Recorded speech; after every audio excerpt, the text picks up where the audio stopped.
महाभारत की कथा द्रौपदी के बिना अधूरी है। द्रौपदी महाभारत काल की सबसे प्रभावशाली और शक्तिशाली महिलाओं में एक थी। द्रौपदी को पांचाली भी कहा जाता है। आइए जानते हैं द्रौपदी से जुड़ी महत्वपूर्ण बातें। द्रौपदी महाभारत के प्रमुख पात्रों में से एक है। महाभारत का युद्ध पांडवों ने भले ही अपने कौशल से जीता था, लेकिन सही मायने में इस युद्ध को जीतने की प्रेरणा द्रौपदी ही थी। द्रौपदी ने कभी सम्मान के साथ कोई समझौता नहीं किया। जब भी और जहां भी सम्मान के खिलाफ बात आई, द्रौपदी ने मुखरता के साथ अपनी बात को रखा। द्रौपदी एक दृढ़ निश्चयी महिला थी, जो अपने सम्मान के लिए रणभूमि में जाकर कौरवों के खून से अपनी प्यास बुझाती हैं। द्रौपदी कभी पराजय को स्वीकार नहीं करती हैं। वे एक निडर स्त्री के तौर पर नजर आती हैं। आइए जानते हैं द्रौपदी के जीवन से जुड़ी कुछ अहम बातें। द्रौपदी अनैतिक कृत्य को कभी बर्दाश्त नहीं करती थी। यह कारण था कि जब भारी सभा में द्रौपदी का चीरहरण कर अपमान किया गया, तो सभा में बैठे भीष्म पितामह, गुरु द्रोण और कृपाचार्य जैसे महारथियों की कठोर निंदा करती हैं और उन्हें आगाह करती हैं, आपके इस कृत्य के लिए इतिहास कभी आपको माफ नहीं करेगा। द्रौपदी राजा द्रुपद की पुत्री थी। राजा द्रुपद पांचाल देश के राजा थे, जिस कारण द्रौपदी को पांचाली भी कहा जाता है।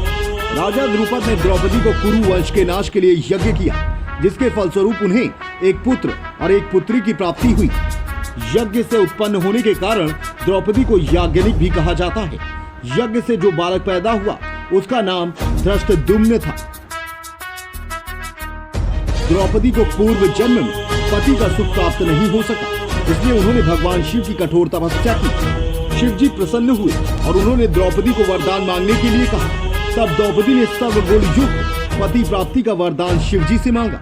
वरदान के कारण ही द्रौपदी को 5 पति प्राप्त हुए, जो अलग अलग गुणों से युक्त थे।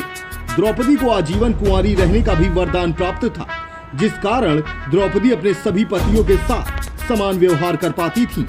सभी पतियों के साथ पत्नी धर्म को निभाते हुए भी द्रौपदी हमेशा कुंवारी रही।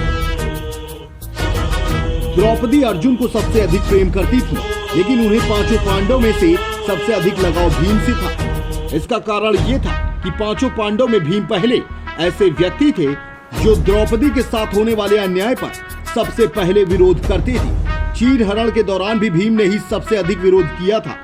यही नहीं, भीम ने ही दुशासन वध करने की प्रतिज्ञा ली थी और द्रौपदी की प्रतिज्ञा को भी भीम ने ही पूरा किया था। इसीलिए कहा जाता है कि द्रौपदी को भीम से विशेष लगाव था। द्रौपदी भगवान श्री कृष्ण का बहुत सम्मान करती थी। द्रौपदी भगवान श्री कृष्ण को अपना सच्चा मित्र और भाई मानती थी।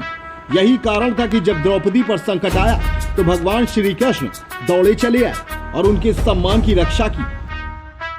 द्रौपदी को कई अन्य नामों से भी जाना जाता है, जिनमें उन्हें पांचाली, यज्ञसेनी, महाभारती और सौरंध्री के नाम से भी जाना जाता है। कहा जाता है कि उनका जन्म अभिमानी राजाओं का अभिमान नष्ट करने के लिए हुआ था, जो पृथ्वी पर अधर्म को बढ़ावा दे रहे थे। Special report, fantabulous news.